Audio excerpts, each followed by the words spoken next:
Hello friends, എല്ലാവർക്കും അനിഹ കളക്ഷന്റെ പുതിയൊരു വീഡിയോയിലേക്ക് സ്വാഗതം. ഇന്നത്തെ വീഡിയോയിൽ നമ്മൾ ആഡ് ചെയ്തിട്ടുള്ളത് നേരത്തെ നമ്മൾ വീഡിയോ ഇട്ടിട്ടുണ്ടായിരുന്നു. ഇതിന്റെ വേറെ 2-3 കളേഴ്സ് ഇട്ടിട്ടുണ്ടായിരുന്നു. ഇപ്പോൾ പുതിയ കളറിലാണ് നമ്മൾ അവൈലബിൾ ആക്കിയിട്ടുള്ളത്. ഒരു ഡിഫറെന്റ് ആയിട്ടുള്ള നെക്ക് പാറ്റേൺ ആണ് വന്നിട്ടുള്ളത്. നെക്കിന്റെ ക്ലോസർ വ്യൂ ഇങ്ങനെയാണ് വരുന്നത്. ഒരു പിന്നെ നമ്മുടെ കോളർ നെക്ക് പാറ്റേൺ പോലത്തെ ഒരു നെക്ക് ആണ് കേട്ടോ. ഇതുപോലെയാണ് നെക്ക് പാറ്റേൺ വരുന്നത്. ഒരു വി കട്ടിങ്ങിലാണ് വരുന്നത്. സെൻട്രലായിട്ട് ഇതുപോലെ ഉടൻ ബട്ടൺ അവൈലബിൾ ആക്കിയിട്ടുണ്ട്. സ്ലീവ് വരുന്നത് 3/4 സ്ലീവ് ആണ്. സ്ലീവ് ലൈനിലും നെക്ക് ലൈനിൽ കൊടുത്തിട്ടുള്ള അതേ പാച്ച് തന്നെയാണ് സ്ലീവ് ലൈനിലും കൊടുത്തിട്ടുണ്ട്. അതുപോലെ തന്നെ ബട്ടണും അവൈലബിൾ ആക്കിയിട്ടുണ്ട്. ഇതിന്റെ ക്ലോസർ വ്യൂ ഇങ്ങനെയാ വരുന്നത്. ഫാബ്രിക് വരുന്നത് മസ്ലിൻ ബ്ലെൻഡ് ആയിട്ടുള്ള ഫാബ്രിക് ആണ്.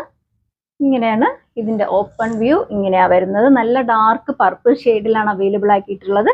ലെങ്ത് വരുന്നത് 47 ഇഞ്ചാണ് ലെങ്ത് വരുന്നത്. സ്ലിറ്റ് ടോപ്പ് ആണ്. ഇതിന്റെ ബാക്ക് വ്യൂ ഇങ്ങനെയാണ് ബാക്ക് വ്യൂ. ഇതിന്റെ അവൈലബിൾ ആയിട്ടുള്ള